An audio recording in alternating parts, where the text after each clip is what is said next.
Hello folks, and welcome to the Truck King YouTube channel.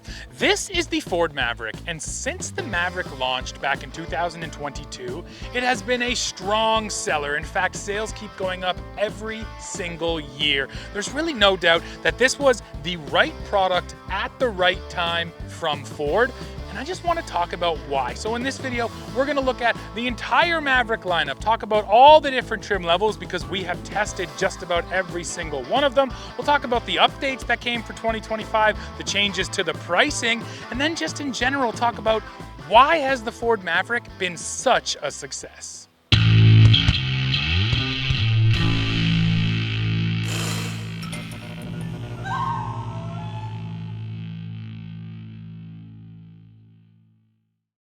Let me now start to break down the main factors why I believe the Maverick has been so successful.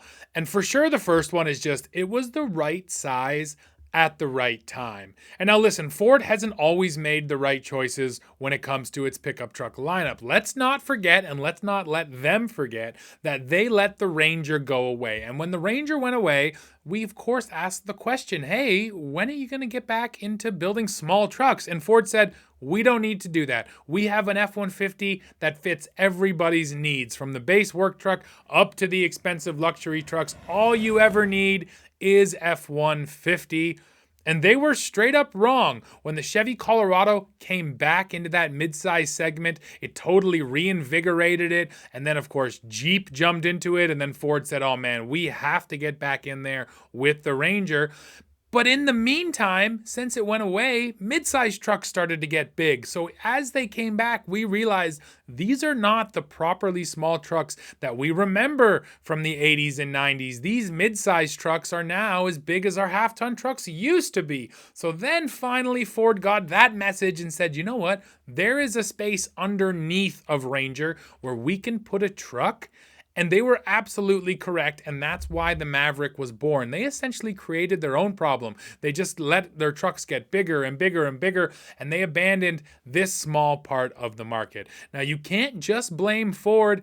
Everybody abandoned this small part of the market. I did a little bit of research on all of the compact and subcompact cars that have been discontinued in North America since 2015, so just in the last 10 years. And the list is staggering. Now, granted, these are not pickup trucks, but basically this is to illustrate that all of our small vehicle options basically vanished here in North America. Let me read out the list for you of all of these vehicles which have been discontinued. So, in no particular order, we have the BMW i3, the Chevrolet Spark, the Chevrolet Sonic, the Fiat 500 and the 500L, the Ford Fiesta, Honda Fit, Hyundai Accent, Kia Rio, Mazda 2, Nissan Micra, which was only in Canada, the Nissan Versa Note, the Scion IQ, the Smart Fortwo, the Toyota Prius C, and the Toyota Yaris. Then you also have slightly larger cars like the Buick Verano, the Chevrolet Cruze, the Dodge Dart, the Ford Focus, Hyundai Veloster, Kia Forte, Lexus CT200H, the Mitsubishi Lancer, the Scion TC, the Scion IM and Corolla IM, the Volkswagen Beetle, the Volkswagen Golf base model, and the Chevrolet Bolt EV. That is a massive list of about 30 small cars that have totally vanished from the North American market. So once again, the whole market got rid of this small car segment. So if you wanted something properly small, you just really couldn't get it. There still is the Corolla and the Camry, the Accord, and the Civic. Those are kind of our four classic sedan models that actually still sell in real numbers. Otherwise, they're all gone. And what are people buying? Pickup trucks, SUVs, and crossovers. So to Ford's credit, they said, let's stop building cars, but let's just replace them with small pickup trucks. And the Maverick was born. And yes, sales are absolutely booming for the Ford Maverick. In 2024, Ford sold 131,142 Mavericks in the United States. And that was an increase of 39.4% over 2023. So a massive increase last year, and things are looking pretty good this year as well. I should also mention Canadian sales. So for 2024, Ford Canada sold 8,000 2,099 Mavericks, which was good for a 13.3% year-over-year increase.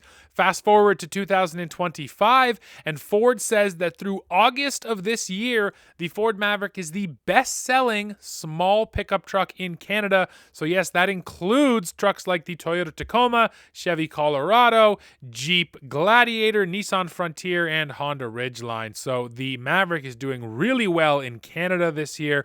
As for the United States, through August of 2025, the Ford Maverick is the second best-selling small truck, with only the Toyota Tacoma outselling it. It will be very interesting to track this through 2025 and see where the Maverick ends up at the end of the year.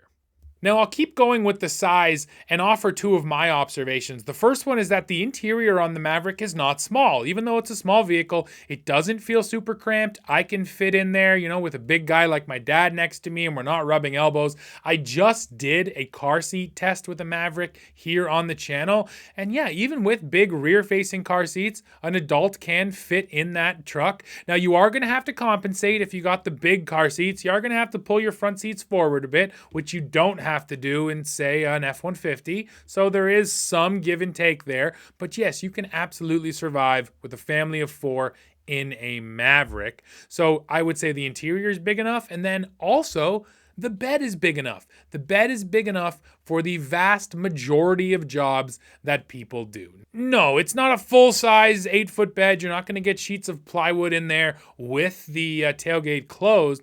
But what the bed lacks in overall size, it does make up for in some clever features. Ford's whole thing with the Maverick was they want you to do it yourself. They created a DIY bed. So there's a number of pre-threaded holes that you can add accessories into. There's sort of cutouts on the bed walls so you can put lumber in and create different dividers. They actually have a specific system for putting 4x8 sheets of plywood on the back of your Maverick. They sort of sit up on the edge of the tailgate, which rests at a kind of a half position. So Ford really did think of everything with this bed. For the vast majority of jobs that I can think of, this bed is plenty. People, what do? They go to Home Depot. You buy dirt for your garden. You might buy some gravel or some tools. Hey, maybe you go pick up a new TV or a new fridge or a new washer or dryer.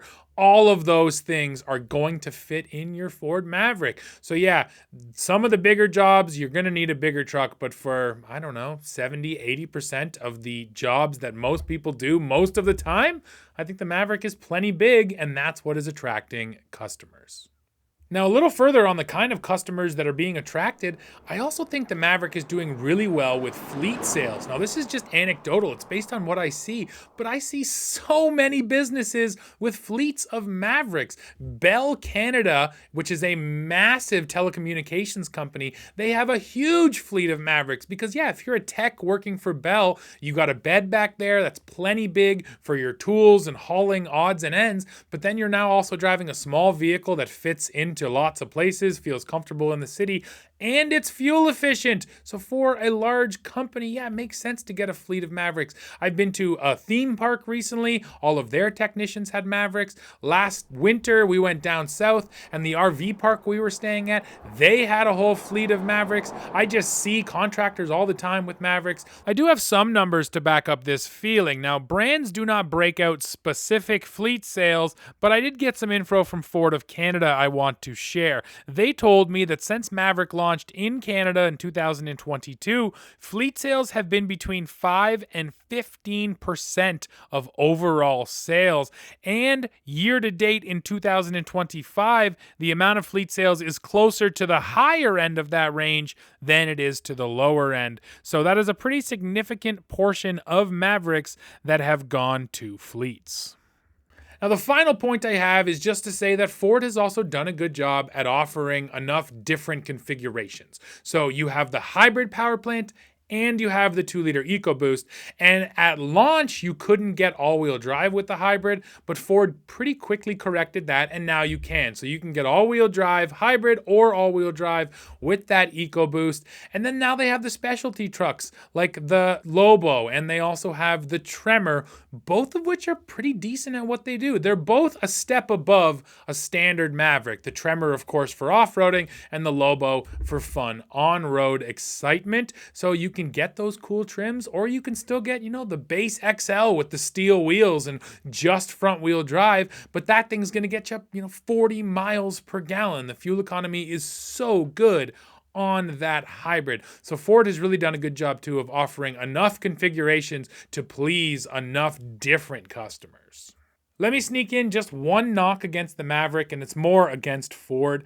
I think that the pricing has climbed a little bit too much. When the Maverick first launched for the 2022 model year, it had a base price that was just a hair under $20,000 before destination fees were added on. But at just under 20 grand, this thing felt properly affordable.